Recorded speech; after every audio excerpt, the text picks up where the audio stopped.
Kulian TV. Atibati ke chopu chopu. Yes, Apostle makuninzwa bo and Yes, Kulian, can you hear me? yeah, loud and clear. And she will say. Bo. Comrade Traore ndakusanganisa na Apostle Makore. Also my brother. Yeah. Munokwanisa kuti mumbosangane papa. Apostle, I think tinogona kumboti mbijana 2-3 lines, then Comrade Traore mova matora from there tichingodaro tichingoenda. Okay. Thank you so much. No, greatly appreciate my hand yenyo. Musi munofara ere mkurongo. Not right. Ndakatanga ngokuzeva makandituka pa podcast panenge pakule ndiyeyo. Okay, yeah. Manje tasvika pekuti kundituka kuchanetsa.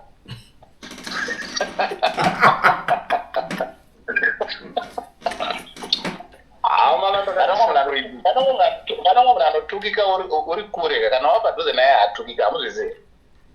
Aiwa, indakachata Apostle murasika papi. You started off well. Everything was making sense. Up until the time you said the Geza revolution is dead and buried. Up until the time you said there were engagements that were happening behind the scenes. And I was like, how is it possible? Could he, after having given the nation so much detail, which is on point, how is it possible that someone would ever decide to backtrack? I did not backtrack. President was only short of mentioning my name, but Wakati, I'll punch you in the face. Look at the statement you're married. Yeah. Kumanda Buddha in I'll punch you in the face the day before my presentation here. The day before Naganda Dr. Ratin's Mtemo media kuchinja. Iyo kubawazo kuda the following day vaine vanhu vemedia vese kubawarowa kuti akaparoita zvina basa tinokurowa chibhakera kumeso. Iko kwezvatikurambe. Vanhu vese avagara vairipota makoresa aya havana kumbondokurova chibhakera kumeso. Reason ndakandokurova chibhakera kumeso is because number 1 ndakafonerwa, number 2 ndakataura zviri sensitive. Zvamaitaura zvina zvine mafacts zviri backed and whatever. And if you look at the facts that I buy, hapana kana yakapotsa kana one of all the 15 facts again to this no hapana chakapotsa. Ona izvo zvinoita much. Zvinoita, I myself I even admitted here. Ndikati no. Inini I used to follow you zvekutodaro. But along the way your language started to change. But ndakatanga kuti no, Apostle akufeed on wrong information. When you said Ndalageza is not feeling well, that was the first thing. Can I put you on hold in regards to that? Yes. First and foremost, atiri kuramba tichitaura nezvezvinhu zveumwe munhu zvehealth yake. Kana tichitaura mathings atinenge tichitaura, Ndalageza, he has got a heart problem. Number 1. Number 2, he goes on dialysis. In case you didn't know, handisi kutaura zvekunyepa, handisi kutaura zvekufoya, handisi kutaura zvekuita sei, kutaura chokwadi zvina Mwari mukati. No, these are two things. I will not come to lie to people. No, kuti the situation is very deteriorating. No. But what you are saying, there are certain things that are part of a person's routine, whether there is Geza revolution or there is no Geza revolution. Don't attach those things to this is something new. They say you are saying he goes for dialysis. So right now, where do you think he's going for dialysis? Dialysis needs to be done. It's a requirement. Where do you think he's going for dialysis? Here are what you did. There is no way anyone will ever know movement Ndalageza is easy. But what you need to know is everything which that man needs is one of the most important people right now in Zimbabwe, and you will get whatever assistance that he wants.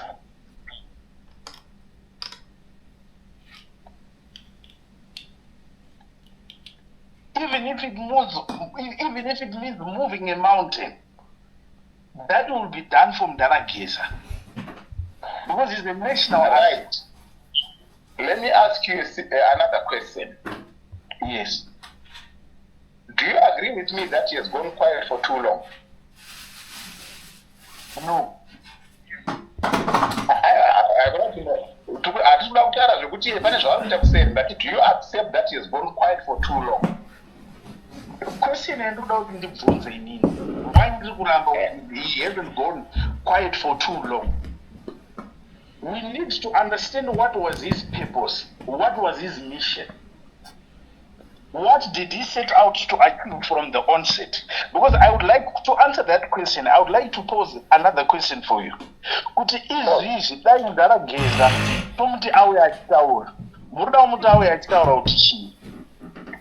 Right. Let me take you back. Yes. I'm not a person that I don't want to say you guys. I'm not a person that many people have gotten to know. But Panango, we have just been here for. I'm still less than a month. If we put it right, I'm still less than a month. Within the short period of time, I've given you information which is accurate 99.9%. Why have I come to speak? Because I'm understanding what's happening inside. The reason that's giving me mileage to understand what's happening inside is the gift I'm reading from Soropam. I am the very person akakunyorera izvikuita. Mukazvitarisa last year kunana Machu ndinakazvinyora. Before Sadak isati auya kuZimbabwe kuti chiyazoda so ndakazvinyora March 22 before my election. My election achaitika pa 2022 ndaona Sadak ichiuya kuZimbabwe maakupisa Sadak ichinetsa. Ndinakakunyorera. Saka ndine vanhu vagara vanondiziva vari within the political field, not just general people. Vanoziva kuti makore akaposta chakati, take note. Take note, take note. So the challenge that has happened here now is one. Yekuti nyaya dzatakuposta, it's an in-party divide. Saka vese vari kupay attention. But if it was opposition and ZANU-PF, taimboramba tichiposta, opposition haitarise izvi. But ZANU-PF inotarisa, inoziva vanhu vekutarisa. Saka nyaya yaMudharageza, kana tichiitaura, paripo pekuti ndeichoziva kuti uyu ari kusaidi kwakati, uyu ari kusaidi kwakati, uyu ari kusaidi kwakati. Inde ndada kubvunza Traore ataura nevanhu. Handiti Traore ataura nevamwe vanhu vemamedia house and whatever, because azikanwa paari kumira pese nezvaari kuita achimirira nyoka yemabhunu. Inini I don't look at all that. What I will simply do is I will request for your profiling. The profile is munhu anonzi Traore uyu. Ndoda kuziva history. Ndinoipuwa just like that. Why? Because I'm a trusted source. Ndikapuwa information yemunhu ndinochitanga kuchiteerera manje neengo yanoda kunzwa nayo inini. Not because somebody has made noise on social media. So we look at things differently. Saka mukaona ndichikupa information, ndinokupa information in your head. Because those are kuitika. But in-house fight man, those are kunetsa. Inini ndopatoti isusu zvakataura namukoma wangu Chabata tena Philip. People should, politics should put room for people to be able to break bread and share. Traore iwewe tomboti inini ndo varanzi ndikusaidira sitting president. Tiri muZANU-PF tese. Ndo varanzi ndikusaidira sitting president amunangako. Iwewe ndikusaidira kunzi VP raChiwenga. Iwewe neni, we should be able to break bread. Although tiri kufollowa vanhu vakasiyana. Ukunyatsa kubata nyaya yangu. Hatifanda sema enemies. Hatifane kuonana sema-enemies zokuti ungatotise kupoison muchikafu iwewe. Because we are not the major beneficiaries out of this. But we are having what we call political difference. Ndosaka wainzwa ndichiti vanhu vari outside of ZANU-PF dai vambonyarara vasiya vanhu vemuZANU-PF vapedzerana. No, because most of the media dzakakuuya dziri kugarwa iyo yakuliend iyo kuliend is not ZANU-PF ani mukuzinzwa but ndopa platform ari kuuya achipusha zvavari kupusha nezvemuZANU-PF. So if we don't tell them what's happening in ZANU-PF vanopedzera vakuta but tikavaudza majeka vanopusha maagenda emadivide kuti akatipusha kuside kwachiwenga because vari kutaura zvatinoda kunzwa isusu ngatipondesai raamunanga because ndo vatisiri kuda. Saka iwewe neni kana tiri kutaura ngatitaure politics dziri mature dzakasiyana nedzegeneral people vesa. But there's something which is happening. There's something which is happening which people need to take note of. Politics dzedu paita a platform yekuti every political stakeholder regardless of political affiliation pavhurika mukana wepolitical tolerance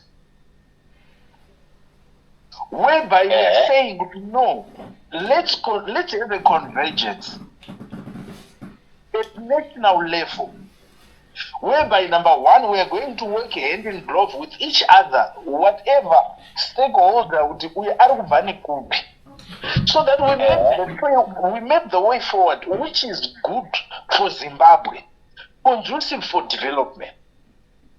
But vanhu vari kuita futi mistake one yekuti they are failing to understand kuti why zvinhu zvakadai so zviri kuitwa, because there is something which has been realized. Zimbabwe is for everyone.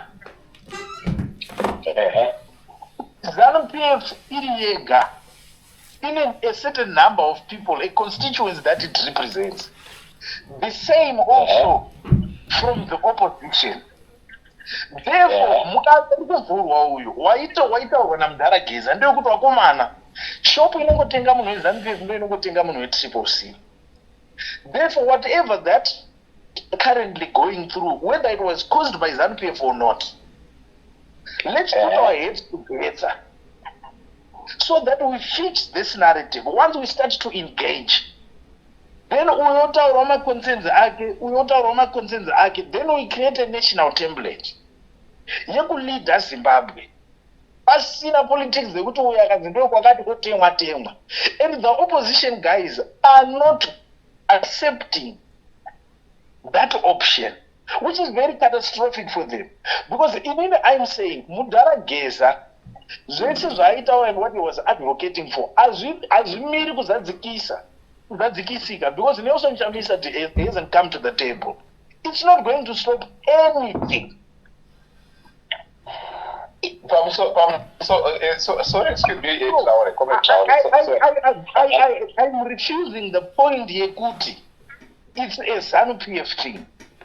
Politics dzedu dzakuevolva kuenda pa certain level yekuti we cannot narrow everything down kuti no, it's only for ZANU-PF people. It's a rebuilding exercise which is inclusive of everyone. Sorry, can I interject if you don't mind? Definitely, you can. Right. Ukanzwa ndichiti it's a ZANU-PF thing, ndikutaura chokwadi. As much as iwewe uri kuprojecta kuti we want it to be a national thing. If it was a national thing, a person like Nelson Chamisa would have chipped in without even waiting to be invited. But paita problem yekuti mukada kutaura zvakadaro, masupporters ake haanokutema nezvidhina. If you are doing things for people, like I was saying with the other person, we said if you are doing something for the people, this is where you say, right, gentlemen, what you are representing is what we have been fighting for. Why can't we now join hands and push the same narrative? Tochigadzira a proper national solution plan. But he folded his hands. When you are saying Geza is representing everyone, there are people on the terraces, there are people on the ground who are not active, who are waiting for Nelson Chamisa to give a command. Who, even if he had opened his mouth, people would have joined him. But he did not do that because he doesn't want the people that have started the revolution, he wants to be there himself. forgetting that in the last 2 elections, he has failed to turn things over. The reason being, he is refusing to accept truth that he is a very popular person, but is not a powerful person. Geza revolution chayanga yauya nacho is power, because it's an in-house fight within the barracks. So seeing to it that everything that I've been crying for as opposition, with my reforms and what, if I jump in, then these things are going to be pushed. Dropa ipinda manje vanhu vaya vaidiscussa nekutaura transitional government. But because it did not chip in, it still remained a ZANU-PF issue, if you get what I'm saying. As much as you want to stretch it to say it's a national issue. Yes, yes. But we are saying the same thing. But unfortunately, whereas I'm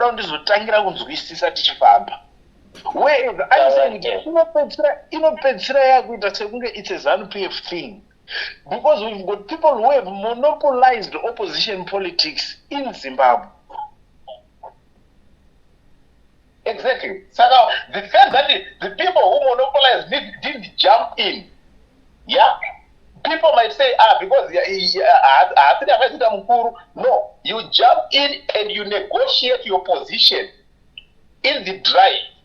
But if you keep back and you fold your hands, it means to say you have pushed it not to be a national issue, but a ZANU-PF thing. Henceforth, it has still remained a ZANU-PF issue. Right now, it's still a ZANU-PF issue. Because opposition yacho, as much as we are a sabbatical leave, Chamisa, dear opposition, and it's not a compromise opposition. Sabangu is just a signature.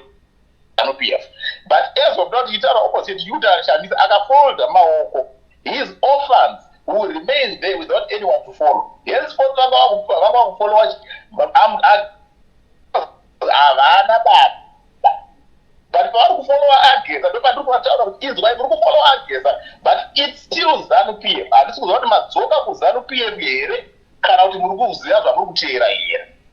because right now, as it stands, correct me if I'm wrong, it's still a ZANU-PF in-house fight, not a national fight. It meaning to not why is it now? This is what I mean. Because Munwata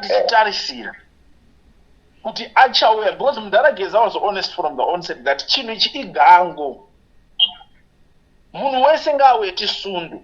So because the opposition politics has been monopolized, Nelson Chamisa wants to stand out alone without working with other people, other stakeholders. Because in myself, I was like, we need to engage also. People like Ngosana Moyo, they need to come on board also. People like Noah Manyika, they need to come on board also. Biti Wacho. But Zimbabwe right. Right. Wait, Traore. Wait. Vawataura izvozvo ndabwedza kuzvitaurira the previous listener anga ariko haana kuda kuzviteerera zvesezvo kuti listen, opposition inofana kuuya youya patable. Ndikamupa example ndikati 2008 it's understood that MDC won the elections, but the person who was then the late Morgan Tsvangirai knew that he had won, but still he swallowed his pride because he was doing it for the people. He came to the table for a round table discussion and he bargained his corner to say, okay, I'm going to be the prime minister, I'm a president. Then I want certain ministries, finance, IT minister, finance minister, you understand? You are bargaining those. You are coming, although you know that I was the ultimate winner, but because I am serving the people, you come to the table. 2019, after the 2018 elections, it was a replica of the same. Chamisa refused to come to the table. Knowing that he has refused, he pushed for the 2023 elections without the reforms. Why was he going for elections without reforms? Because he is selfish. He wanted just to gain money from the funds raised dzinorezwa dzenza kana makuenda kuma-elections panopinda mari panhu paipai ndinopaziva inini aizviziva. He has bargained from there and he has gone quiet. Alright, wabirirwa, alright, zvauri kutaura kuti wabirirwa, no problem, but come and address your people. Right now, akutanga kusenda kwakati, right, we're going the second half of 2025. From 2026, akutanga campaign, mari dzakutanga kuuya futi, akutanga kuti ndotanga imwe party. Ndopandaita podcast, no, this has to stop. Reason I'm saying it's got to stop. Vanhu vake vanochiri ndibvunza kuti iwo ndiwanoti zvimire tichangoenda chete. Vanotichemera votivenga tikataura chokwadi. The problem iripo ndeyekuti pavhurwa an opportunity naComrade Geza anditika kuti let's fight for the people. Number one, he was supposed to be the first figure to join in because he should have noted that the power is opened and my popularity, if it adds to this power, we are in drive. And he did not do that. That's selfishness.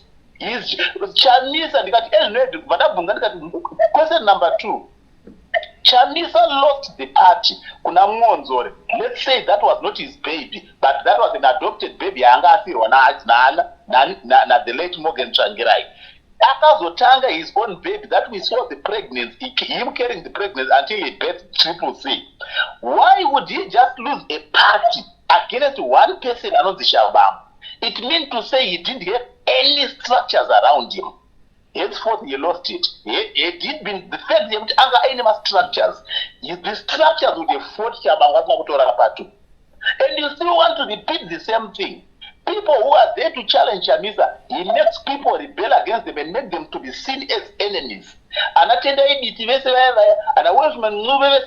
People are seeing them as enemies. No, they are not enemies, but they are differing in understanding. So people must challenge that Chamisa guy to go back onto the table with these people, sit down, discuss of your differences, and then lead us as opposition rather than just protecting you. This is where I'm having a problem. The one on Tera Chamisa.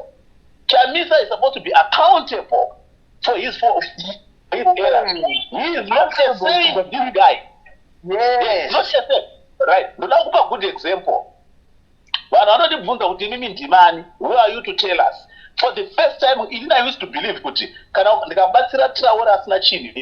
not supposed to go on public domain and tell Traore because I'm not doing it for people to know, but I'm doing it for the sake of helping. So in what I believe, what I do in private, God will reward me in public. That's what I believe. Yes. We are not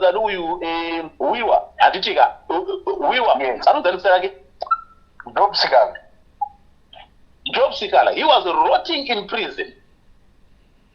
Let me tell you what happened. Rotting in prison. Whatever people would say, I was trying to explain.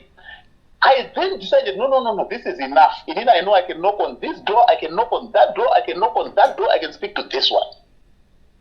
Go and down nyaya yako chaiyo zvokutaurwa kumakoti nezvokumbuda kumapepa tiri kuzvinzwa, but iwewe nyaya iripo ndeyeyi. And what do you want done for you kuti unzi wabuda?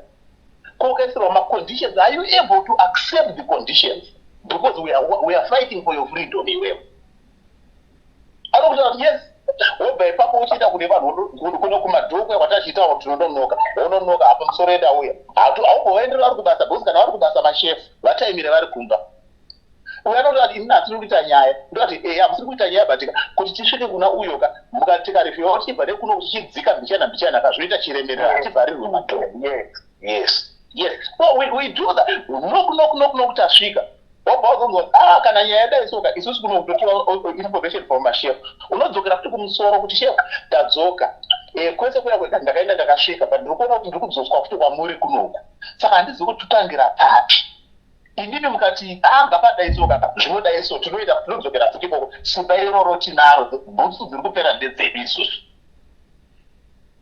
Kana azobuda apa nekudai no problem zvamanditaurire izvozvo handisati adzokera regai mbodzokera kumukomana wamakasunga ndinomuudza kuti shamwari ndozvataurwa izvi. Kana wabuda uchabvira kudai nekudai uri kutaura nemunhu because munhu asava pamuprison unoona kuti but izvi ndozvitoita kuti ndibude izvi.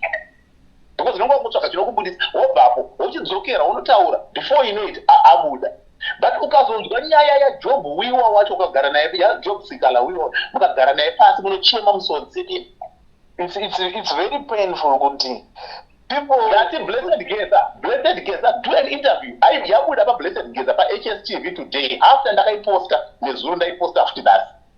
After then they are Blessed Mkagabazo ebudisa. He's even afraid to mention names because it's not like he doesn't want to mention them, but he is scared because of the supporters of the people that protect Nelson Chamisa too much. Instead of them listening to the truth, could also right, all right, is this how our leader is? Inini ndinonetsekana chino one indofunga chete Job Sikala ane problem one. Akaita serious ane dzimwe theatrics dzaanozoita. Like the funny thing, akubuda kutaura saMandela. Komana Job.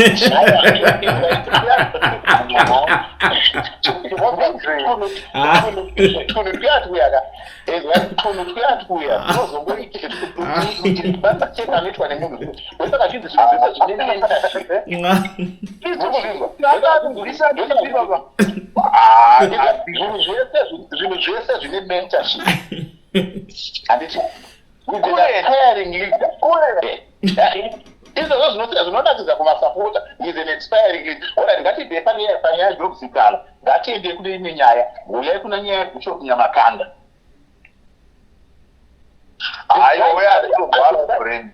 Aiwa chimbodzwai muri kutaura kurwara kwevanhu because hamutauri nevanhu vacho direct. Inini I think aiwa problem yandinoita naBishop Nyamakanga. Bishop Nyamakanga arikuita problem one. Ari kukomenda zvinhu zvaari kunzwa mumabridge. Nyaya dzaanenge achinzwa vanhu vakangogara vari zvipoka. Haasi kuziva what is happening behind the scenes. That is why he's not consistent. Chanzwa ndo akangonzwa pasocial media vanhu vachiti nyoka yemabhunu anenge aregererwa. Uye akutoita live. Arikutaura kuti zvamuri kuitira nyoka yemabhunu otsvaka kavhesi kanotsigira. Haiwa. Artists adzinzwa varume. Inzwai corporate shower. Inzwai. Inini I see things different, I think, to many people. Inini I believe in speaking to the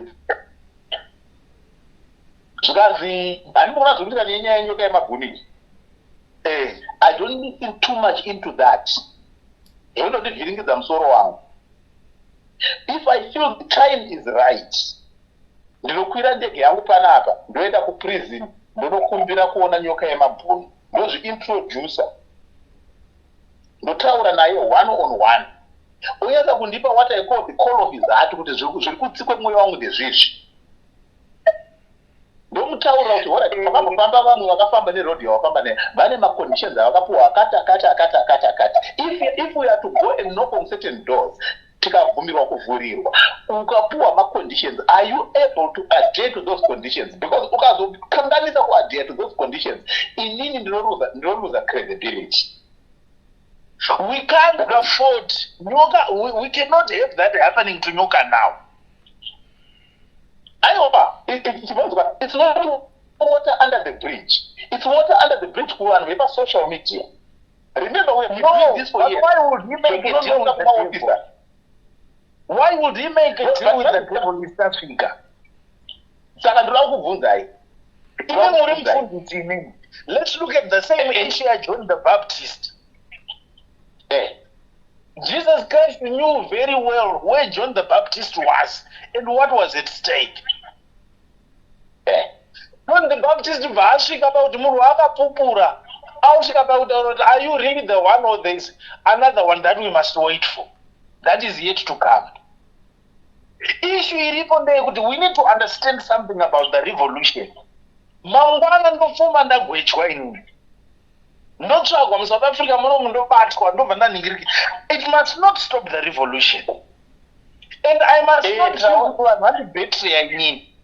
And I need to go through the Traore, let me ask you something.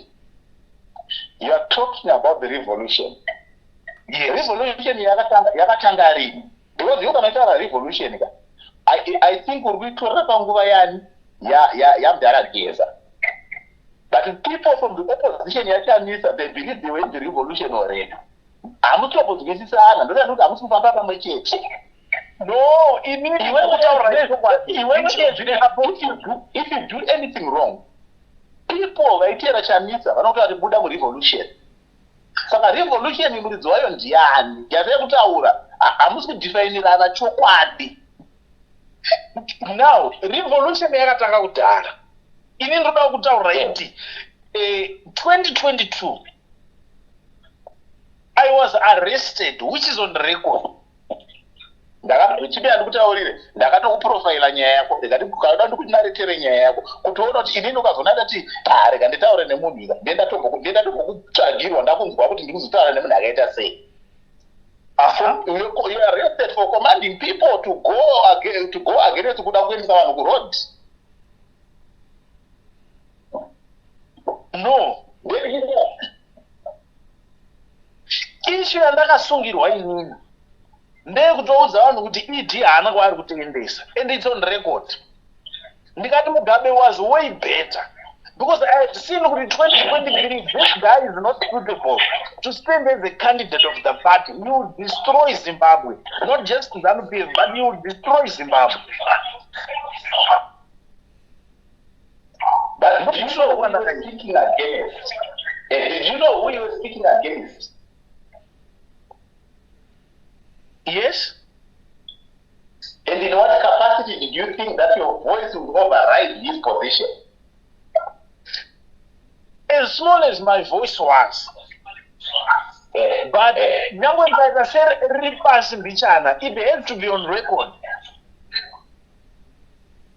But somewhere, somehow, there is a voice which is speaking sense. So that whoever that sees a reason in what I will be saying will join. Right.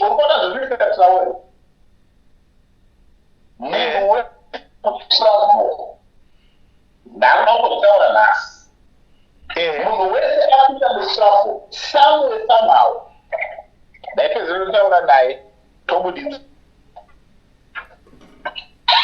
handisi munhu anozikana.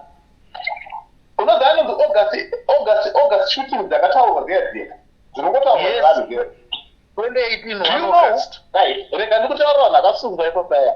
And you know who witnessed to that. Kuti ndakaona vanhu vakasungwa ini vakashutwa vakafa. Unoziva kuti ndani vakaita zvinhu izvozvo. Ndana pardon japa. Yes. Ukangomubvunza kuti the same person yaunoti amakore vakauya vakadisunungura pana ndiye munhu akadisunungura kuti saka vese vari kusungwa vese. Ona izva ndiri kuda kutaurira guru takuonesa something. I'm saying everything that you've been saying before, you were on point, it was making sense. But nepamunozonoti Geza revolution is dead and buried. Right, she's right. If I have a problem because Geza revolution. Do you know Dinaka Raikuti? I don't know General Sanyatwe. I have to team me. Yet he is the best. He was the best friend. Yeah, General, he went there for years. You are saying they are not together anymore. No, let me explain to you what happened. I don't know right. Yes. Right. General Chiwenga. Shavanga vachipusha vakanyarara vachita madection ese. Munhu ndiamakora vari kuziva kuti muri kuita zvinhu zvamurikuita but ndinataure muchimnenyu who's updating me about every move and who's also commanding from within the barasuma muri kufunga kuti handimwe imomo. Yes. Saka mukaona panozi pakazobiwa mafeo kuofisi kwana mhonda and whatever. I'm the person akafudza akaita zita ndini ndakaisa zita remunhu wekubvunza muKG6 mukaenda inini ndindakaisa zita kuti uyu ndiye ndada kubvunzwa. Because at that point in time nobody knew who was playing what part. General Chiwenga was 100% convinced kuti Sanyatwe chimwe changu tokutora chinhu ichi. But vazojamba General Sanyatwe iwo ndiri kuti ndiri kufamba naTraore only patauri akuna kuti kuyambuka ndana Sanyatwe wako vavengi. What kind of game is this?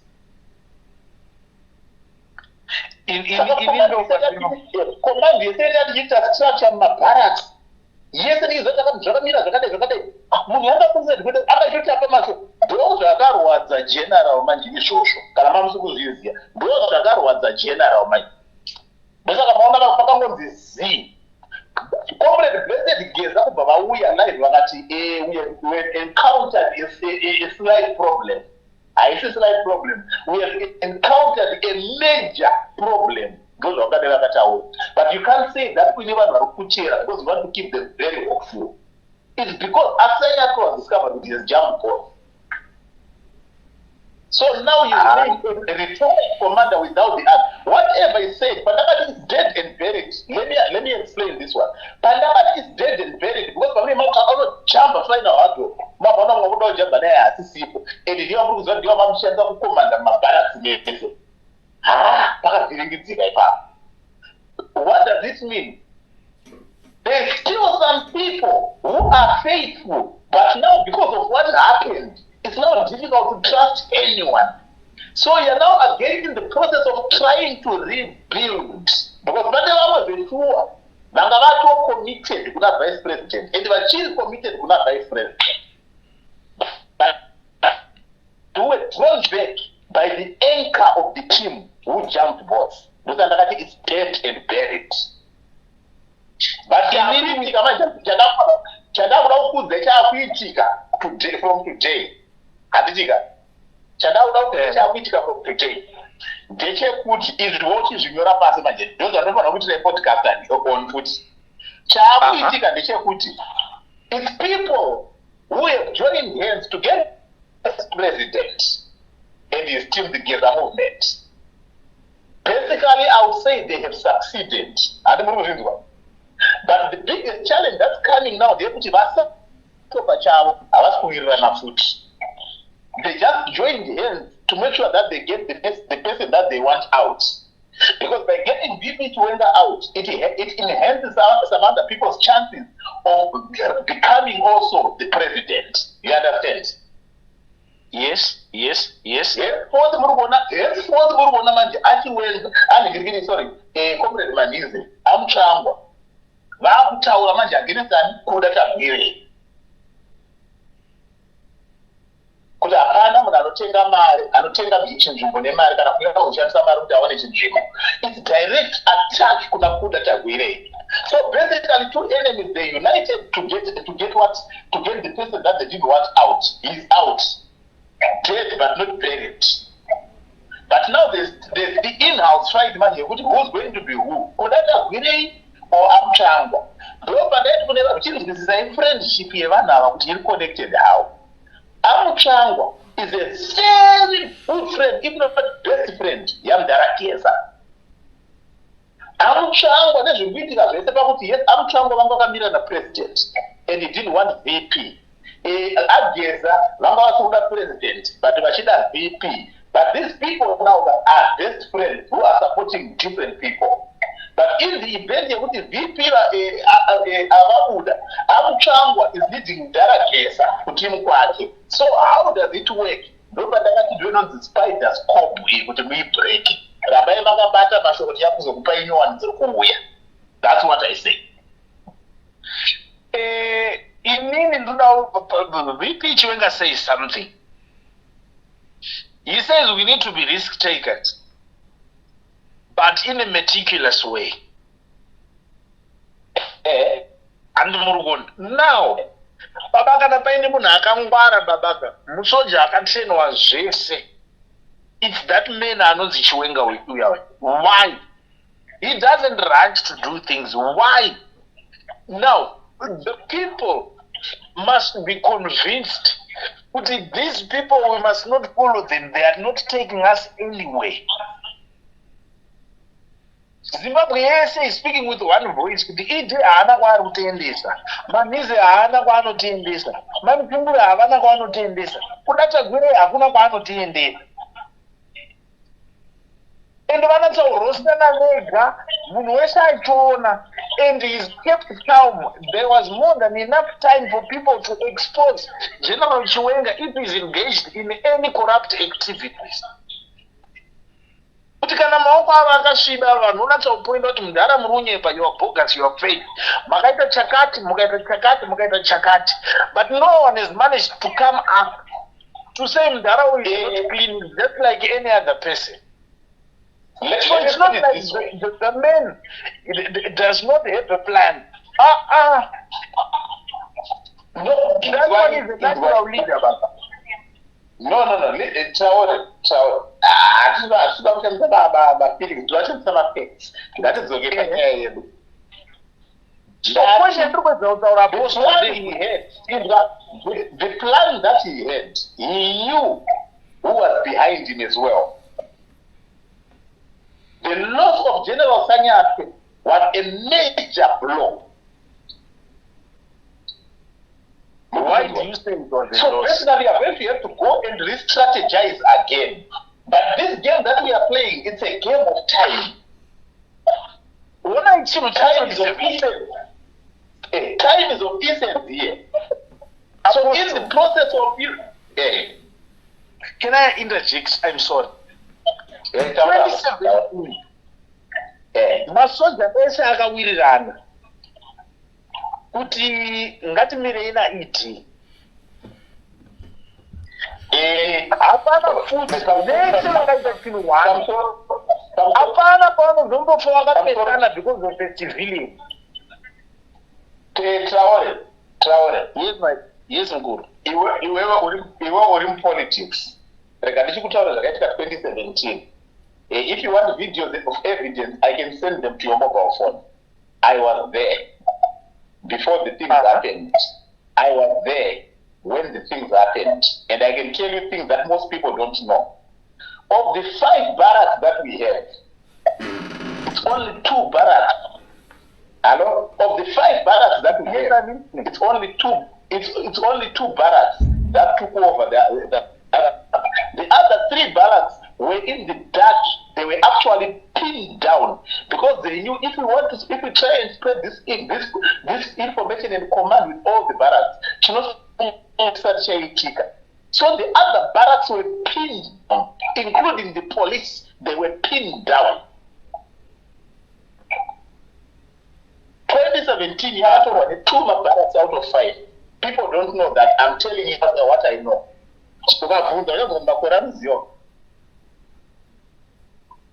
Information for free. But masoja anga akatotsanga ndosaka mtonana chihura havana kana kupuwa kana nguva yekuzviponda because mapurisa akapinwa futi ese kwese nana so police of depo kwakanongedzerwa futi baba vachitora chinhu. Inini ndiri kuti masoja angapesana here because of its civilian. Aiwa zviri kuitika ndezvekuti paakushanda kuti mari musanyanyorasika, paakushanda kuti mari yakatongozviomerawo zvayo. Kuna dai mari isina kuzviomera ana vasina kumbopureza ana anhingirikira ana atabvire. Ndokutaridza kuoma kwemari. Number 1. Number 2, dai pasina mari, dai mari isina simba, president asingazenderana natagwire. Dai mari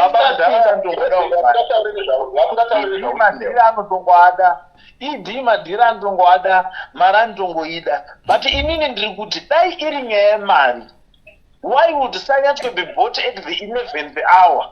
Yet is always been influential. Vana munda varongodzidyawo nezvizvi. Sanyatswe ozotanga kudya mari nhasi. Chinhu chatiri kurwadzidzwa inga ndiwe kutaura wani uri ku-M31 mudhara geza haana kuti ana oil mudhari ndikunoshandiswa kuuraya vanhu haana kudaro. He did say that. Right. Makomrades vachawo ari makombe akupedzwa.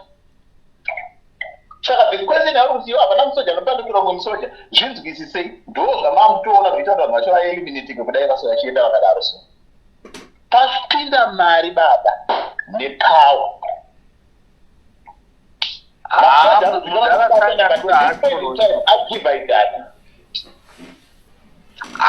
ini ndinoramba inini kuti mudhara sanyatwe ndoinjuka haasi wenjuka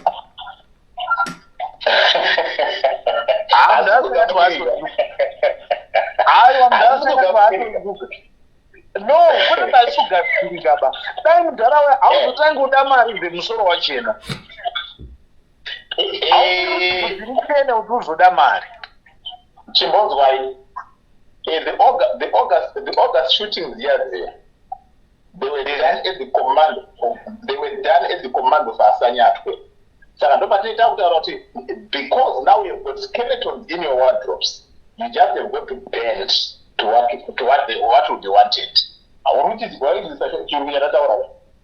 Because whenever skeletons in the wardrobe, you are controllable. Because kungo bachete uri kudzitongerwa nyaya idzodzo.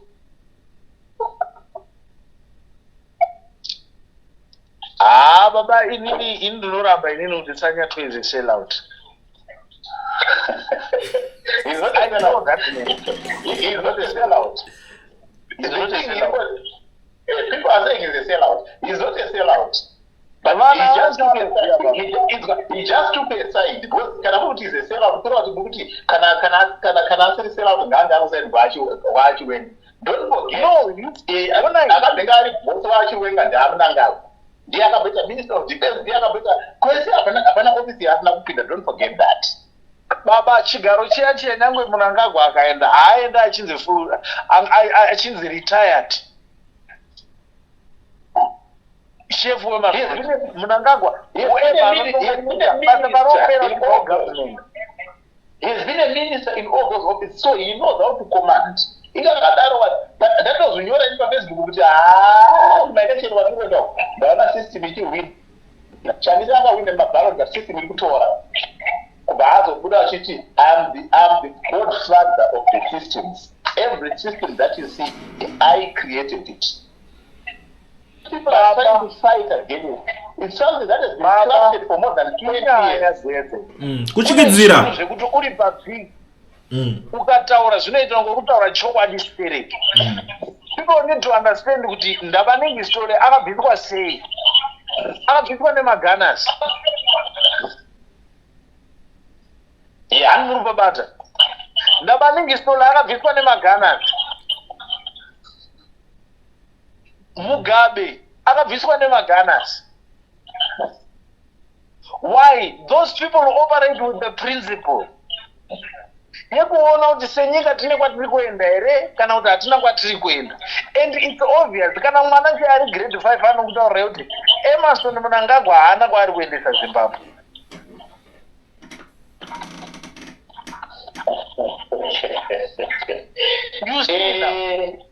Hatiri kumhanya kumberi stere. Let's accept he has been there for a while. Hatisi kuramba. Number 2, he's not growing young, he's growing old by the day. Number 3, from my age, I think he's now between 82 and 88 and 88, whichever is going to be the correct number of years. Yeah, that's G plus 88. Alright, yeah, that's 82 to 88. God willing, you'll see to a century. But kana wasvika kucentury wasvika papana Mugabe pene. Power will be out of your hands. Now ndaitaura vanhu ndikati muri kuona the mistake inoitika ndeyekuti Mudharageza auya akataura public certain things that are not supposed to have been shared on public domain. Reason being, now the problem that's emanating from that is the fact that ukati wewe ndio vakabva is now they are going to be forced now by international organizations and other people from within the country. Could this person is going to face up to the charges that you are placing? It will not give him a decent last number of years. Such things were not supposed to have been said on public domain.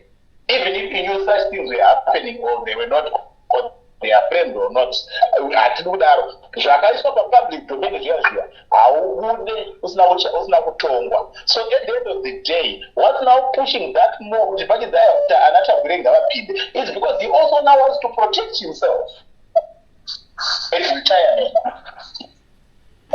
But zvinhu izvi hazvinotanga nawe kuda kuisungirira zveka yekuda kufinhurana tichiita zvinhu zvatisina kuwirirana hazvina kutanga zvebhekozi Mundarageza auya tinawe yakatobva kudhara.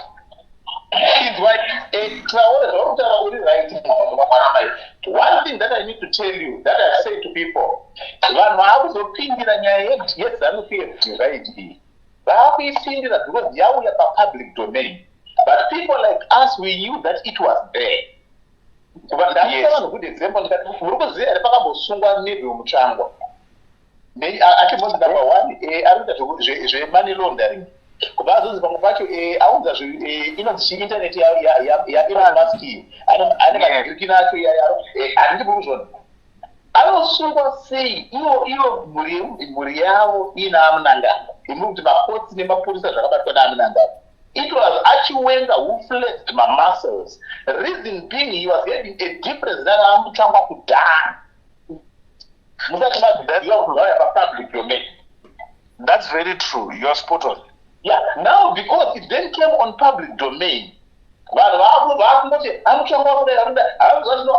kubuda vachidenigrata kwavari kuita vice president kuti munhu asingagorikana kupronounsa zvakati ndinopaonabva kuti munhu idoko vanhu agara vachidonetsana heis revenging maaction anefonga kumhuri yake kutomutorerwawo mwana, so he's fighting from his corner as well. Saka nyaya mapurisa aya agara ariko but aisafanira kuuya papublic domain. So because auya papublic domain, they've endangered even the negotiation. Henceforth, the people can't sit down and negotiate anymore.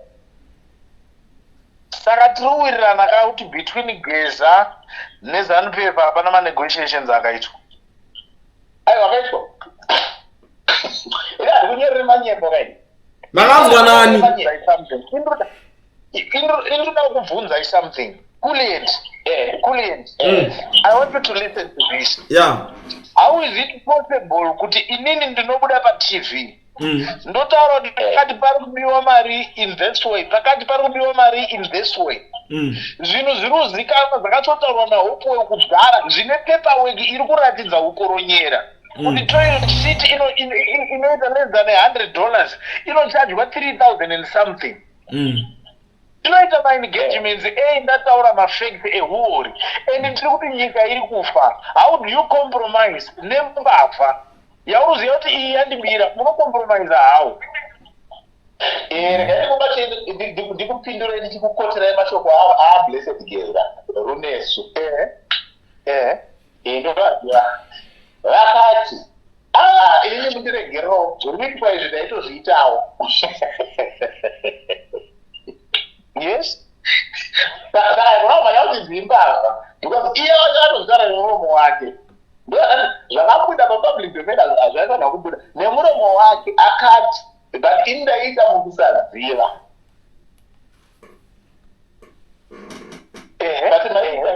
Maita neseka makeki racho ramaita nese hausisina a small chance. Inini ndokunga ndakakutaurira chokwadi pandakatanga podcast ndikati zvese zvamuri kutanga kuteera izvo makuda kuuya kuzoteera izvi rega ndikutaurirei where the error is and where the error was. Error was at the exposure of the gold mafia. Full stop. Had there not been exposure at gold mafia, we would have been saying muchingonyunyuta vanhu vachienda muchingonyunyuta vanhu vachienda takadaro we have become normal that way. But vanhu vakazova pagold mafia vakabuda mari zvakaipa. Aiwa ngavachikure timbopindewo Ndarageza akataura ndikutaura izvi. Ndo zvakaita unsettle everything. But otherwise kubuda mari aiwa yaibuda. But ndo zvakaita unsettle everything yegold mafia iyoyo. Saka ndo pakaita problem ipapo. But otherwise kutofamba takabhedha vanhu vakatodyara kufamba takabhedha. Yes. That's very good. So these are things that people want to be told. Kuti akomana, nyaya yekutera inokurwara zvino zvakatika nyama muchizviziva but chandokuona kamuri kushaya chinoti isusu starting point to the cause of the fight yaapo iyi manje is the gold mafia exploit. Yes. Vakatogara pasi vamaona kano vanhu vari kudya zvakasimukufungira saka ndo problem iripo iyona.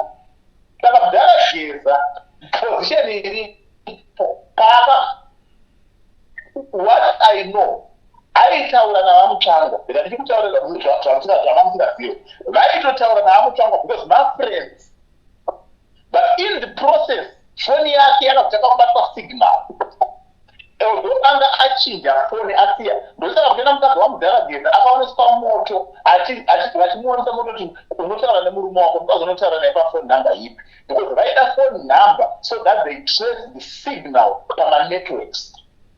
Ndosaka makaona paita mabroadcast ake akaitara pekutanga haana vasazvinzwisisa kubva vangati ngachishinge position kubva vachinja kubva yaitara pekutanga hazina kutumirira mushe we've got an enemy within. Saka enemy within but havana kuti signal yakabatwa. Aiwa indinokurambira ipapapa. You know why ndichiramba? Anga ari pre-recorded aya. Aiwa anga ari pre-recorded. Dai kuri kuti pasai pangu ndaikuratidza zvimwe zvinhu unoti One problem yamukuita waMagore. You are trying to monopolize information. As if ndimi mega imimi muri kuzwa zviri kuitika. It's not that. No, I'm not monopolizing information. But that's why kurambira kuti mamuri recorded aya. Mutaura footage yane yakwageza ere? Ndiye kwageza mutaura. Yakwageza. Aiwa yaisanganiswa. Aiwa Apostle Nzwai. Apostle yaisanganiswa. Yaisanganiswa mamwe acho anga ari pre-recorded for sure. Because yaitogara yatobuditsa nigirikini kudhara yakatoti premiere inenge iri pre-recorded ikagara yati premiere but mamwe acho aita malive zvake. Chimbonzwai chakaita kuti mamwe acho aza premiere abve palive chiko. Kureva kuti akazoranda interruptwa. Vakazoona kuti interruptwa. Identify pachii wamana inini ndiri kuti anga ari pre-recorded. Mazhinji acho anga ari pre-recorded. Most of them. I'm being honest. Musasimbisane varume. Ndoda kubvunza something. Do you know kuti I'm the only person akaudza vanhu kuti Mudalageza achauya achitaura zvese? Achimumira kana ukati I'm the only person then tiri two. Saka 3.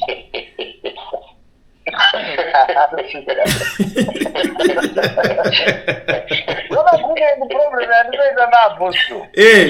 Apostle ka vataura zvinhu zvingani zvimwe zvandatowirana nazvo on this one you are right, on this one Yeah, zvakawanda. But Apostle vane problem one man. Apostle vane mindset yekuti ndini ndega ndine information. Ndine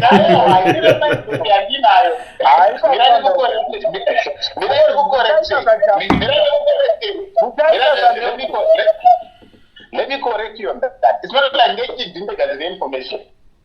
But do you know why I confidently say what I say? Because kana ndichida information kuna Traore handidi kuinzwa through Kuliat handidi. Ndiri kuda kuinzwa through iwewe direct. Ndo zvandinoita. Inini ukanditi amutsvangwa vati no problem. Phone ndinayo ndinoipinza phone. Ndakakanda text message ndomhorosana. Ndo ndakatoda kufonerai. Muri free here wakati kana musiri free ndichauri muri free nguva ndopinza phone. But imimi vakati hakuna munhu ane machefu ese hapana ari kutaura nemunhu but zvese mune michiri maudzwa nemashefu. Ichibonzwa ndakati inini there was a time ndakati Geza this time haana phone kubva ndazobuda ndichiti pane manegotiations. Remember, mukati umu ingamboti vanhu masoja haarasani. Mukati mune vanhu vari kufamba kwete kuti Geza ari kuzivikanwa kwaari. No, iye wacho akatoti ati inga muri kuziva kwandiri wani. Ari kuzivana paari. But chimutambo chekuziva kuti pandiri ndakaprotectwa and hamupasvike. Muri kupaziva.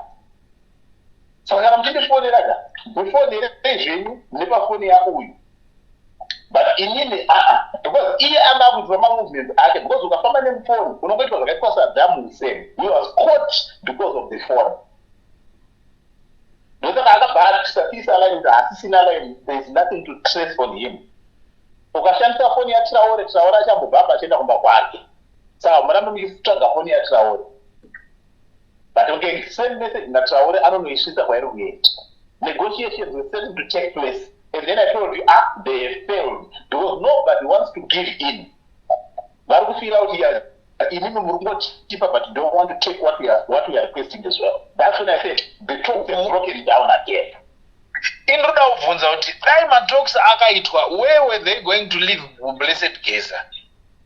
Is why I think I stated that what Blessed Geza did accounts for treason. Yes. And now with the downing of things, we want to say, yay, potential. Because vanga vaita time kuti kumati tikutora. Pavaenza vanhu kuroad paper, vanga vaita time kuti within this time katenda mubudisa chete. Tetamisa pressure ninga abuda chete. But haana kubuda. So it changed the matrix of the game. Inini pandiri kuramba, ndo pandiri kuti that's where the misconception is. People tend to underestimate Munangi Babagamba. Ndiani so far ati amisa Babagamba pane anything chawanotaura. Babagamba akati ichi achiti apa atidai. So far ndoda ndibonzwa so far kubva 2017 ati ambomisa Babagamba kuti izvi hazviiti zvamuri kutaura izvi. Whatever is come on public domain is what we are doing. You know kuti Babagamba haana munhu waanotya munhu uyo. You know kuti Babagamba haana munhu waanotya, haana kana. Apostle Masekei.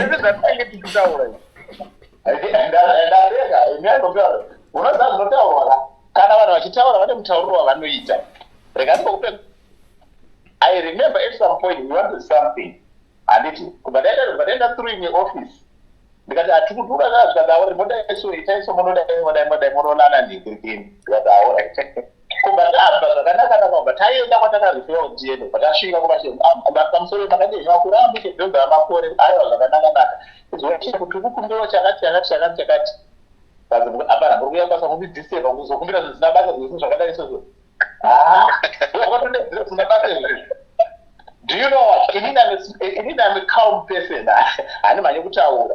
Pakamba ndakagara ndikati asori nekudisturba itai zvamuri kuita handizotokumirira for how many minutes. Tikagara eka kuti andari ndishauri. Atagara only 25 minutes, 30 minutes ndikoti dati kwanupa hamwe ndiri within the next hour.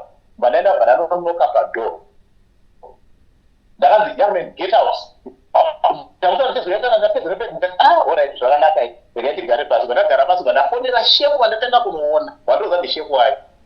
Kati shefu ndada kupinda mukabara ndifunga kuti kutambirwa zvakanaka ndavataurira but vaita sort of like telling me pandazonoka vatozonditira hasha but inini maivano vanoda kumhanyira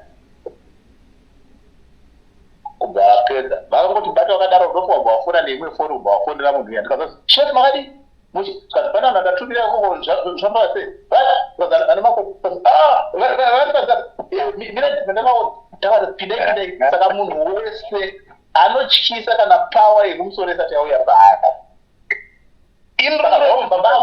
Pana anovapindura zviya zviya. Pane power yekuti ukauya pavari vanodedera. Inoda kubvunza something. Izvizvi anonzi pakapuhwa instruction yonzi sungai Babagamba anonomuisa cheni ndiani? Munhu zanoswa cheni baba kana zvamurikutaura izvi amuri kuzi no problem yeruti maZimbabwe they are misinformed. as if Baba Gamu ane munhu waanotya. He's not afraid or scared of anyone. Akafunga kuti pane zvakaita nhasi, I bet with my life. Hapana anomingisa munhu uya.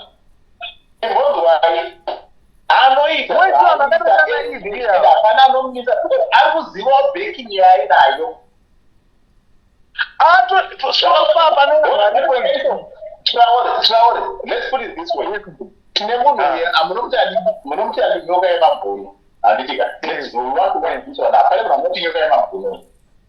Yes. In the matrix of politics, he's a nobody. Am I correct? Yes. Yes, that's true. But because you are just a voice, I'm going to tell when you say, I'm better than a Simba. Yes. Politics is not even counted. That's true. So I know it is a good. Part of the hotel was never a baker. Ndiana hivyo funga kuti mwamusi Grace Gucci akadedera unandagwa. Aidana soni nini? Ndiana anasaka kuneso ndiani. Baba Amazon akamwariza akavhiringa vanhu nesweet time. Akaita kunge ari uya kana uine vanhu vakakubheka unotaurisa woita kumwe mutyisa. Yes, no. Kuti ati huri vangatize muZimbabwe. Vakabata polisi yezve. Kana uine vanhu vakakubheka woita kunge une simba. Vakabviswa vanhu ivavo ndopakuti I'm a nobody. How many people that were commanders, command within the police and the army? Nekuti mabasa avo saka kangopuwa pension yezvezvaogara mumashoko eti mpaka tengo rodoro. Ukatomunyima anongopone mudaro. Vawanda. So because of people who are backing you. Yes. Anyway, I think that our middle to the tower.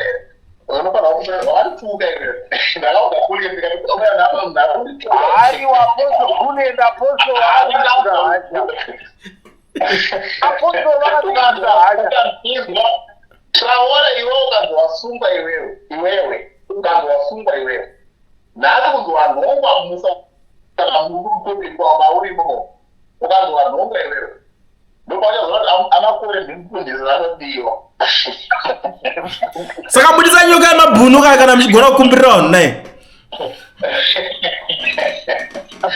ndotaura hangu so nditaunza mhaka but nyaya ndikutaura chokwadi ini ndinotoziva pakunzi amakore havagoni kuitirwa hasha. aiwa zvebataura genuine. Vakataura chinhu vari genuine. Apostle.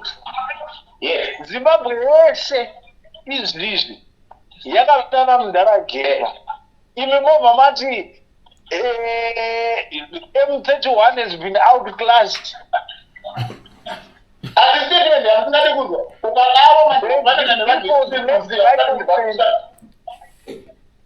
inzwa Zimbabwe yese yakamira mundaragera. Alright, good. Zvawazvida wakugara nawo triple zero takalauzwa kuti avashamisa atadza waaenemy yavo. Ngaitirateerere kuti chiro chatadzwa chivo tarisa. Kubvesa mataurwa chokwadi. Inini ndiri kubvesa maclaims angu inini. Tasha yablessed geza ndiani. Munhu wokuti mundarageza anototaura achitotenda kuti munhu uyuka ndiye anopedza, ndiye anishasha yababageza. Ndinodanishasha pamuene because munafamba nevanhu vakataura usiri zvinobvula kone vanhu vanaa. Mundarageza anokutaura kuti kumberi kwangu ndine shasha 1 chete. Kuna baba agamu. Nyoka yemabhunu anotaura kuti kumberi kwangu ndine shasha 1 yando respect. Kuna baba agamu. Inini nditaura ndotaura kuti kumberi kwangu kuna baba agamu. Ndo shasha muZimbabwe. Hapana asingazivi kuti baba agamu anogara pasi. Ndongozvabvunza maudini. Ndimamira wangu. Baba agamu vari right. Inini pandakati ndambotaura navo vagama vanondipa nguva. The only thing that he did, let me tell you, it's on record and I want you to Google it. Unozoona painternet. He told me, no anonzi Mudharagwanzura. Vakati makore ona Mudharagwanzura inini. Stop whatever you are doing. Zviri munewspaper. Enda unoti Chiwenga days makore ndikwanzura. Ndini makore wacho.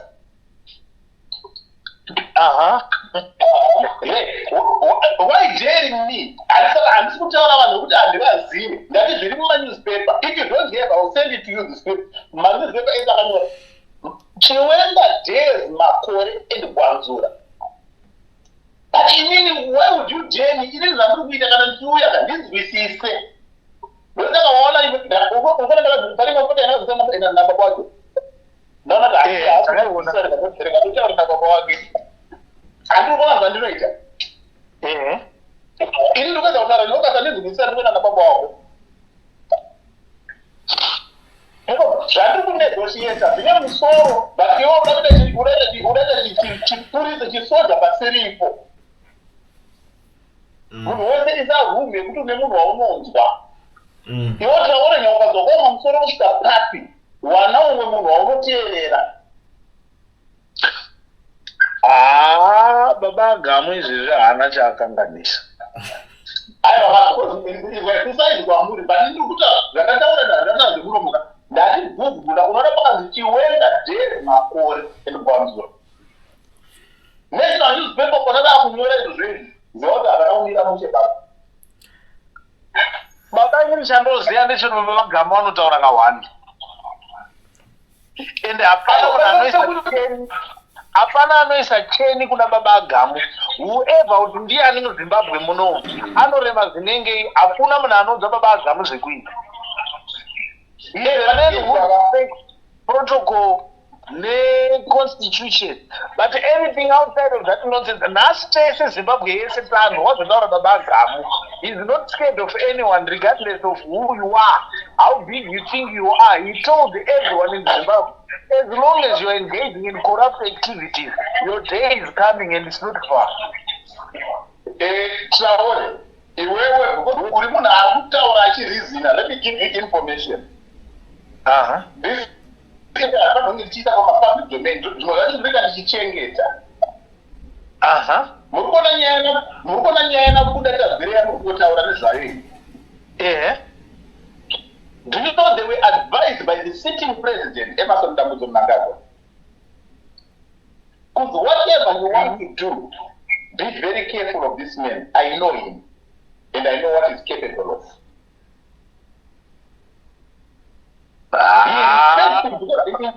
He respects him because he knows what he can do.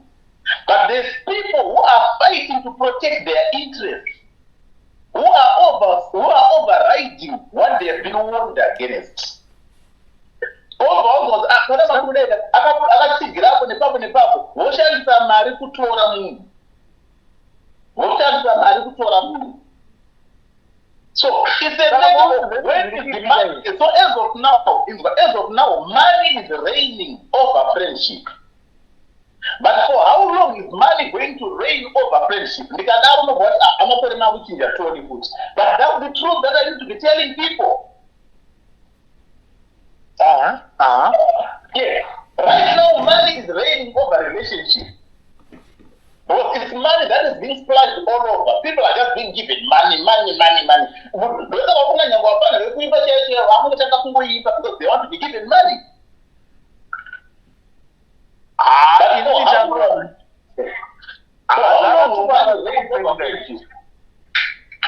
Zvakatungwarara zvekupenga izvo.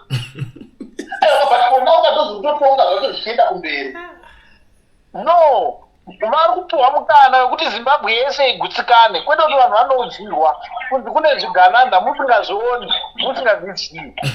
Munofanira kutozvionera, so that when they are being dealt with, you must know where it's coming from. Ndopandati manje inini mamiriro azvaita izvi. Baba Gamu vangomirira kuti right, I know you played us, you divided us using the money. Fair enough. But I'm saying still that you guys guys have got a division amongst yourselves.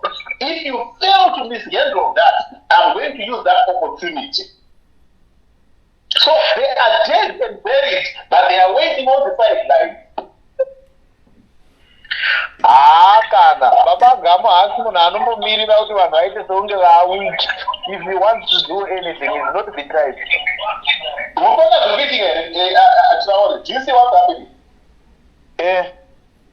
What's happening is, he knows that I lost my key player in this game, in this fight. But Comrade Muchangwa is not holding back against Budaya Kabire. So as much as you have eliminated us and put us on the sideline, you guys you are not in agreement. Not only that I checked, and I'll come and I'll get you.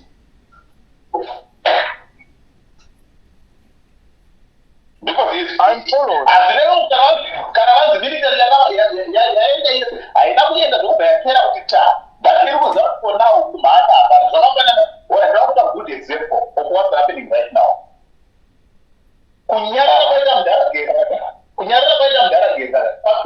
Power. It's a replica of beyond. People remember to guide them. Those are not going to because they are data. They are now updates. That's why they become directionless.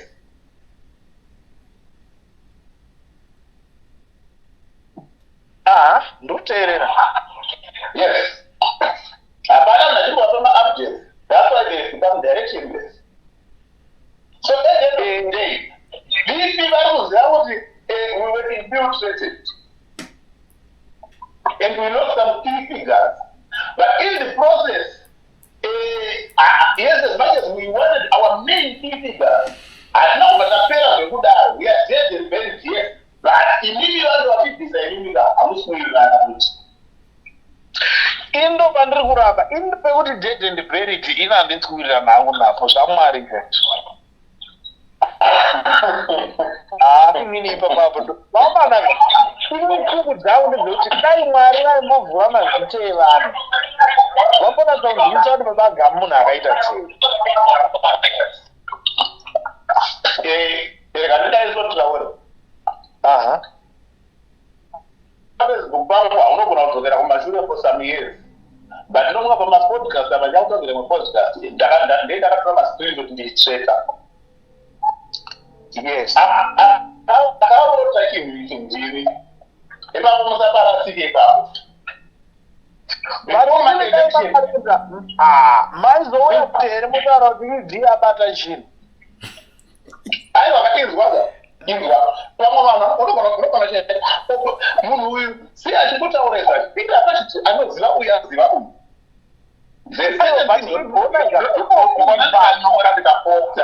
Chiri kuitika. Ndakanyora kuti before ma-elections vanhu vachiti kuenda kuma-elections egreen etriple C versus ZANU-PF ando wakaenda vanhu ma-elections. Do you know what I wrote? That it's not Chamisa but it's Penga. But this is before my-election at 2023. Hazvimeke sense panguva iyoyo kuti nditi aiwa unopindira Chamisa asiri echiwenga ndiye opposition ban. This is before my election at 2023. If I told you that, it's not make a sense. I will make it good. That's Mama's at my good. And I don't know. I put it right. Chinoenda Chimbeach. But it's not really that you put one also. Rally for my job, that we are going to move. So even if the but answer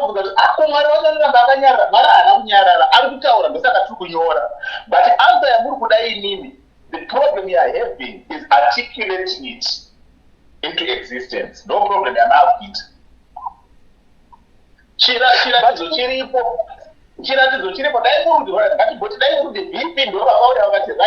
Ndaona hope dzakwe ndonyora profile profess ndonyora hope ora ndaona hope dzakwe What is not cha, it's chi, it's not cha, it's chi. Zvokurevei. Ayo zvokureva kuti haasi chamisa achaita contest napresident, but achiwenga achaita contest napresident ndo vachakongonyesa. Kana wadaro uchinga right kana wadaisu saka hope dzacho wakaisa kudziona sei anoarticulatwa sei ndokondocho kuti panapa munopera kutsvaga munhu anonzi Traore uyo because ndamona ari muvision iye Traore akaita spokesperson wenyu zvinofamba motora uyo modaiso motora uyo modai ndosaka mutona amunangagwa vakangwara vakamhanya kutora maprofita ese nen'anga dzese ende havaregere kubvunzira aiwa havaregere kubvunzira havaregere ipapo idimasta vakachimasta chigezi ichocho but vandinodira nawe profesi chandinodira nawe profesi the moment you've got interest, the moment you become a stakeholder in a situation, you are compromised. That is why you find people like Banana Youth Angel. What is going to happen in Zimbabwe? He's an interested person. No. Let me help you. Zimbabwe. But he's structured in such a way that public domain. But who that the right people are so.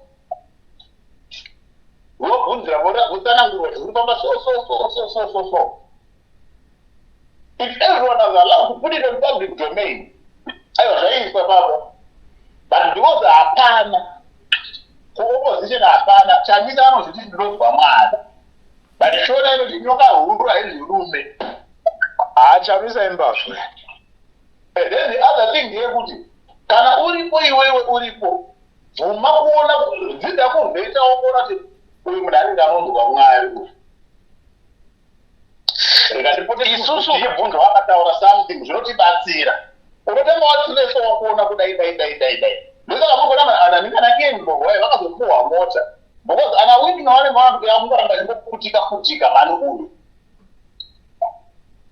naba yakatipfekedza iyi ndlofu akatipfekedza exactly saka haachakwanisi kutaura against somebody who fed him hauchakwanisi ndomubvarwa kunoita ndozvisiko kuti kuna achiwenda izvozvo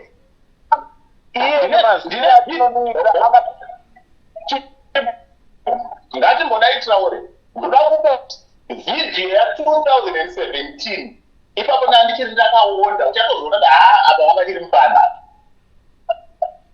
tikutaura vhidhiyo ye8 years back ndichitaura kuti achiwenga kupinda vanogona kupinda but problem yavo havadi maprofita pasaidi dai vaine maprofita vachiteerera maprofita vane rodhi yavanogona kupuhwa nayo vakaenda kumusoro aidi vapinda ndinayo vhidhiyo iyoyo and this is exactly what's happening. Aiwa chinichi vanhu vemachechi ngavambomira vanhu vemachechi vambomira kuisrael kuri kutoshanda puti izvezvizvi kuri kushanda puti hakuti kushanda anendiwoyo kana zvokoti kunzira aiwa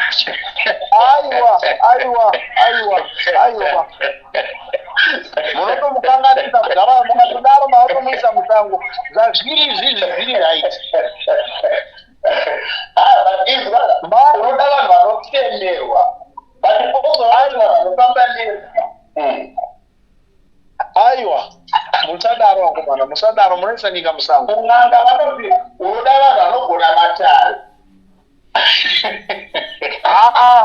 ibingu vanhu vati kana vari genuine vanomirira kuti zvipatara hazvina mushonga izvezvi marodhi adhakwa people are dying day in day out idi watichaiwa muri kuti ane vanhu ivava vari kutadza sei kumuudza kuti mukuru pakati ngatigadzirisa ndakubvunza Traore ndakubvunza zviri do you think Mate? Do you think havasi kuzviziva kuti kuzvipatara hakuna mishonga marodhi maashereka? Do you think havasi kuzviziva? Saka kana vari kuzviziva basa racho nderipi rauroda kuzoita? Saka ngatipapo takutotaura different case. Bwawakataura iwewe answer iripo. Vari kuzviziva, but it's just not prioritizing that. That's it. Let's be honest. That's why people are crying. He's not prioritizing that. It's not like he doesn't know. No, he does. Komanaka, tinokuwadzisa mudaro yedu. Vanhu vana mandi vari kwavanenge vari ikoko. Hatisi kudaro mudzidzisi. Aiwa.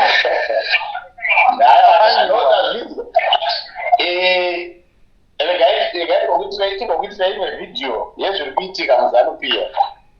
Kujamba kuti bot, aiwa hatisi kujamba bot, tiri kutaura nezviripo. Ndozi isusu ini ndiri kuti inini. That man, kana paine a man who is very spiritual, I need to be honest with you. That man is very spiritual, Baba. He takes time to meditate and to pray. Then I'm doing. But he creates a balance.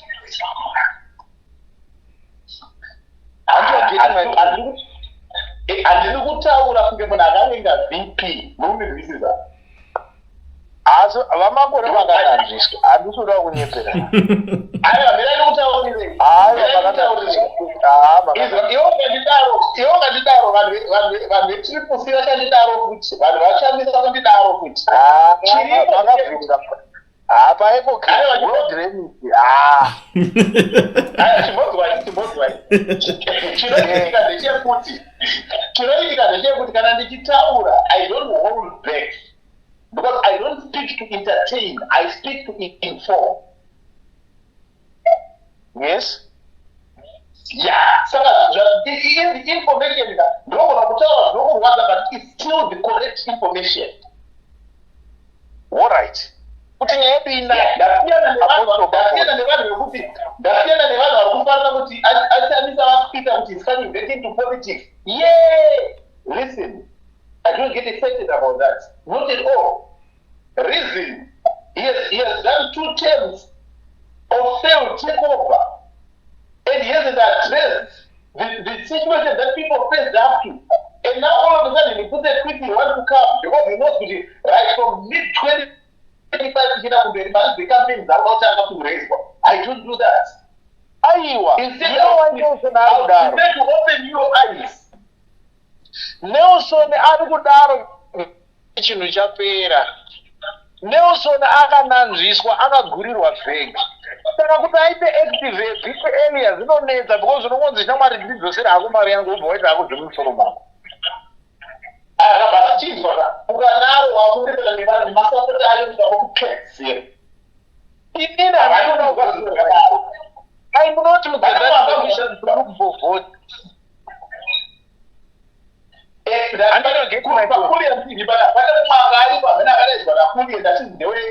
Ndewe opposition. Ndozvo asinoda kudya. Anoda naashandisa takamira takaditwa. Siyashandisa hatina kwatiri kuenda. Zimbabwe haina mishonga, vanhu vakadaro it's to be expected. Mentally people ballots. But before you go to the ballots, you want people who can unleash and unlock systems. If you cannot unlock systems, then make sure that you get inside of ZANU-PF and you change everything from within ZANU-PF. That's what I keep telling people.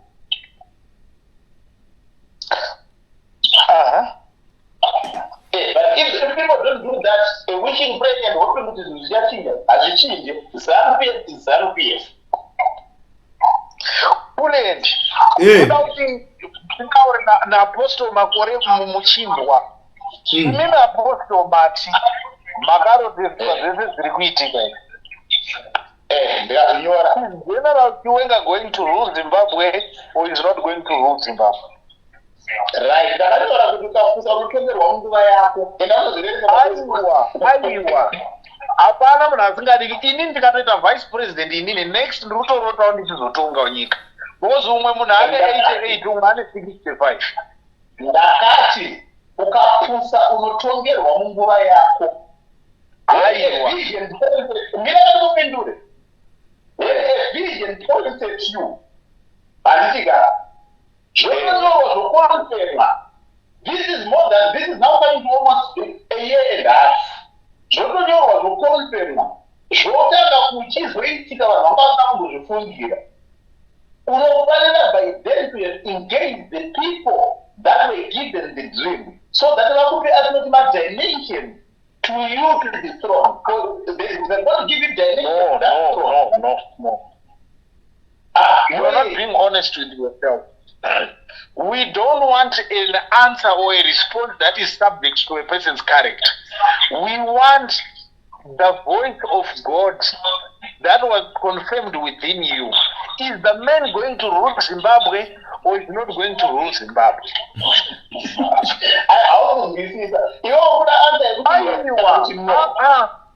Then it's not prophet. Kana imimi kuti akaita zvinhu zvaakanzi aite, isu tiri kuti mweya waMwari unobva unoona kuti zvakazviko zvakaperera uchidzoka kwazviri kunotangira. Is the man going to rule Zimbabwe or is not? Traore. I want you to listen to what I'm explaining to you. Ndikati nini? Ndarota. Paita accident pamusaroko. But ndaiona in 2 weeks. Ndochikubvunza kuti mune rwendo rwokuenda kwaMutare here. In 2 weeks. Iwe uinaro unonditi chii? Ndinaro. But you haven't traveled the journey. But I have seen an accident. Yandawana uchitarara iwe mu-accident imomo. So it's now up to you to either go and make that dream to be fulfilled, or to make sure that you save yourself from those trauma, from that disaster, by seeking the proper guidance. Because accident so don't visit. But remember, if you feel that accident, but so it's up to you now to decide either to die or to live. So I'm going to give you 2 biblical cases. Do not know two biblical cases. In 2 weeks from time, and Lapona here. And then the owner could be the accident. But in the owner, but in the physical time, so you can decide either to go and die or to live or to live more. I think amugoni kuti mumwe yandaona because ndini murimo mega imi. Saka inini language yeyo kwandiri haishandi. Kuti ishande manjeka. Kuti ishande what I do. Ndinonyora before it happens, so that ndikada kutaura amana ndakambozitaura akuzvinzwisise. Ndinokurifeya kuti ndakazvinyora izvo enonoverengi.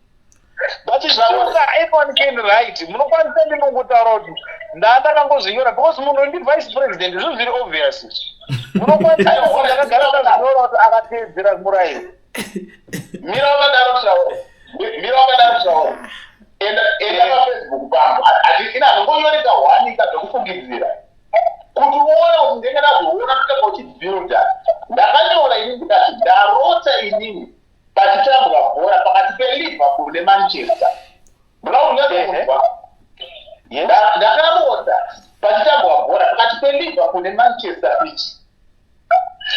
Bhora iri matatu varanga kuita vanhu vaisina zviri zvavo zvisina kana direction. But pandakambobvunza kuti ndezvo chii chiri kuitika pandakaenda kuda kunoona kuManchester City kubva ndaona manager wacho ndi-sitting president amunangamba. Kubva kwamundakabva kwatanga kuzokocha rini kuti ndikati aiwa rega ndinoone Klopp because panguva iyo Klopp ndiye anga ari manager weLiverpool pandakazviroti. Pandikuda kuona Klopp pandaona kuna number 3 aripo ikoko. Zvaleri. Tikati mutambo uyu kutamba uyu mustadium muno mutambo upi but ndapedza izvozvo ndagara naamukombi but mukombi manje ndaona magara achiwenga nahanhirini nachamisa vachitaurana kuti aiwa kana bhora rapera isu tinoda kuve the next managers. Yes, nyange usingazive kuprofita ndo zviri kuitika mustadium ndo mabharasi ndo mune hondo yese imomo. Amunangagwa vari kumaneja nekusaidi kwavo valeriyo akasunga nekusaidi kwake achiwenga vari kukodnototambisa vakanyarara but vazotanga kutaura vava kukodwa kuti aiwa panext week toda kunyora mamaneja. Saka ukaona nambotakaenda kunyorera it's not chat it's chi ndochienda tikunyorera izvi kuti this is more than a year before zvisati zvatotogotanga kuitika izvi. ina hamwe hanzi kuziva zvamamwa muri ezimbabwe nyange usingabvume chiprofita ichi unotofosa uchibvuma kuti zveshuwa ichokwadicha nduti hangu handisi kuziva hangu zvamamwa but ngatichiita tichipedza takupira ma100 minutes. ukachitibvunza iwewe kuti achiwenga vachatonga here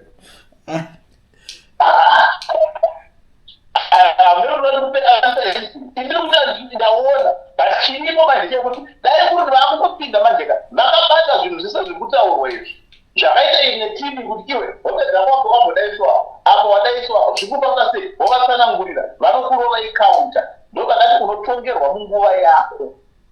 But has it been achiwenga vakauya kuti hope ndadziona zvakamira sei ndokadoti kutaura ndaona kuti chibude chakadaika tsvagai munhu anozvaore momumisa apa momumisa apa motora uya anonzi makore uyu momumisa apa mochichidaiso chinobuda ndo zvinoitwa kumapostori vanoti chiripai kundiso after tsanangu tipei kundiso. Apostle anotonga here ndinangu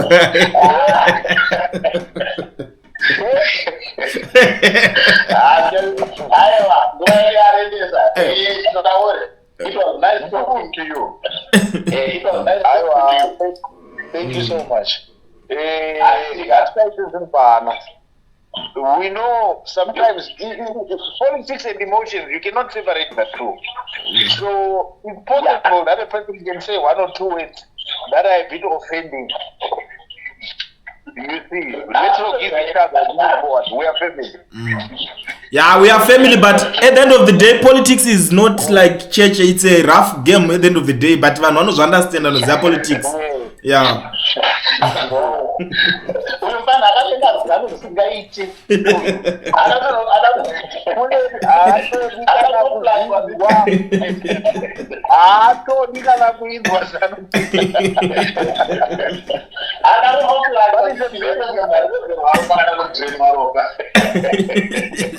That is a very good man.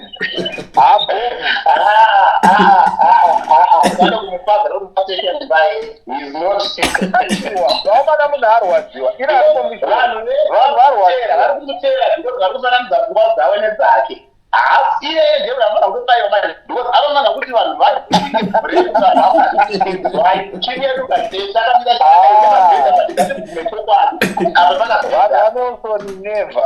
Nelson havaiti izvozvo.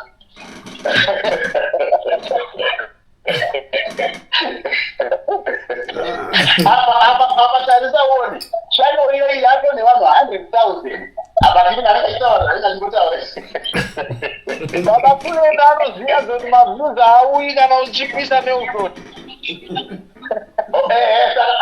Saka mabheka vanotaura nevanhu ukavhura YouTube channel uchida kuti chimutsangwa chibaba baba unosara wega nemhuri yako. But inini hangu kudana chokwadi handisi munhu akavhura podcast ndise mafollowers nemaviews ndakangovhura podcast ndiuze vanhu chokwadi because vanopamwe hapana pakanga chokwadi ndiri kuchiziva ichi. Yes. Bekandivataurire ngavandituke zvavo but ndavaudza chokwadi because chokwadi chinovabatsira mangwana. That's very true. Chakakosha chokwadi. Yes. Ari panonzi Bishop Nyamakanga uya kana chakapuwa after apusha narrative yake apuwa hamba food hamba $15 charity organization na munhu wembatsirei people Kulian dauka namba yavo dauti vafonere vambouye ipapo unoona ndama kore vakanditaurira zvinhu izvozvo vanotaura kuti munhu wamwari akataura chokwadi ndiye wandakaudza muhana nyepo handibudisa panyari kwandandiri kuti hayi nanjaziya kana mapedza mozodaidza uyiwa momudaidza kuti kana aozamananadasafa umana makore mwaranitira zvakanaka ndiye munhu wanandapangaadarikangomire kana dadamburwa musoro but chinobuda chese namari chinobuda aiwa makabatsira kana makabatsira chibuditsai nyoka nyoka hakuda kubudiswa zvekumhanya because vanhu vachiri kutaurisa saka tonyarara nenyaya yake exactly uchimbomira kozi vanhu nyaya yenyoka vanhambaitomushandisa kuita fundraising apo ndandoda kuti what's your comment kune nhau yasaruwaka yekucollecta ndandinaye saruwaka nezuro pano panga pakaipa kani inini handidi kucreata maenemies ndangotaura chokwadi chenge chiri mulaini chisingabate zita remunhu but people use that guy for fundraising. Inini, you'll be surprised. Let me tell you how I operate. I don't want to hide. Inini, I'll tell you honestly, South Africa, and I'll go and I'll speak to the guy, introduce myself and speak to the guy one-on-one. But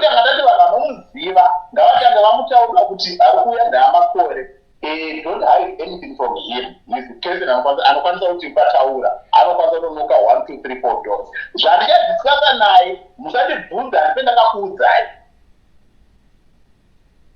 Mune mauda mtenga.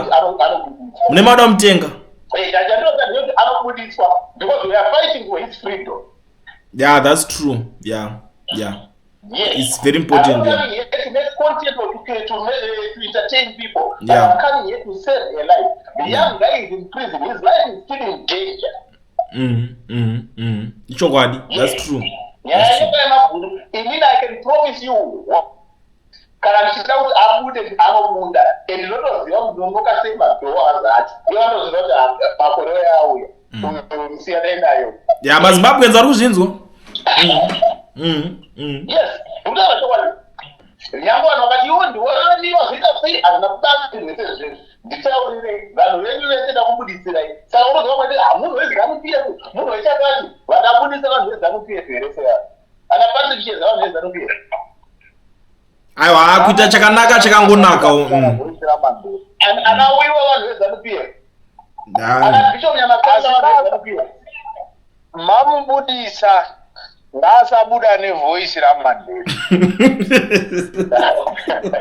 bozi ngabuda achiti hanzi dhongi pachigaro noti oho ngadzoke izvozvo ndozotenda suwazve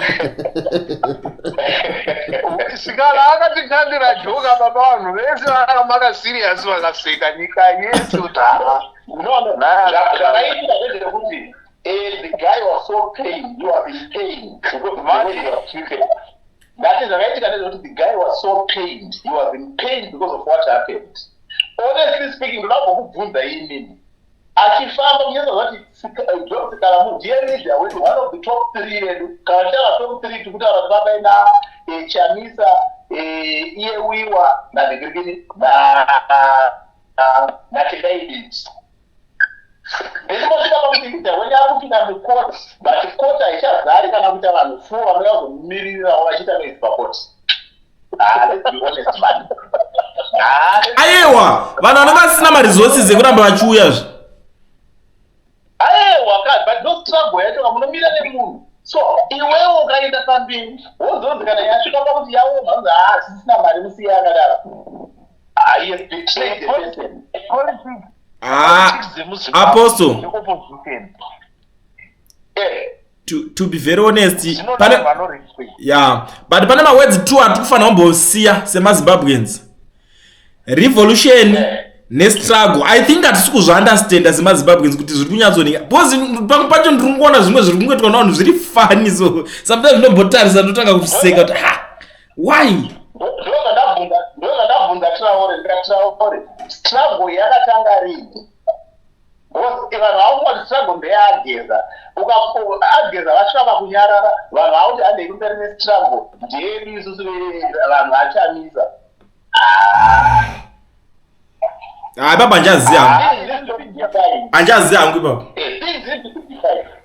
Vanhu ngavazive chokwadi, things need to be defined. Vanhu ngavazive chokwadi. Vanhu veda havasina kupuwa nguva yekudzidziswa, ndo problem yavari kuita.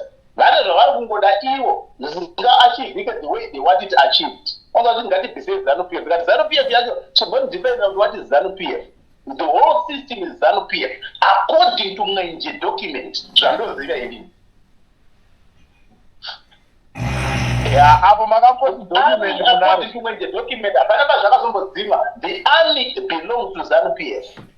The intelligence belongs to ZANU-PF. ZAPU yakanga ine intelligence yayo, ZAPU yakanga ine military yayo, ZANU-PF ine military yayo, and military yeZANU ndiyo ichiripo according to Mwenje document. Onga ngati bise ZANU, unobvisa masoja, unobvisa mapurisa, unobvisa intelligence, unobvisa, hausi kuziva muda kubvisa. Ndoda nganditaure chokwadi mautituka kuti vanhu vacho vabatsirike. On that you are very right. For now, Zimbabwe is a kingdom. Everyone who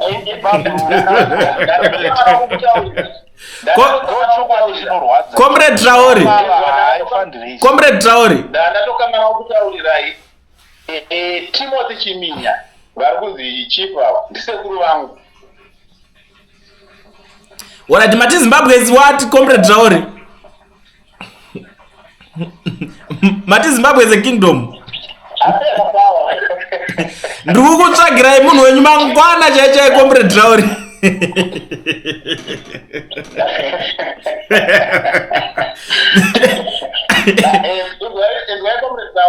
Timothy Chiminya ndisekuru vangu, kwete vekunotsvaga kuroma, ndisekuru vangu chaivo.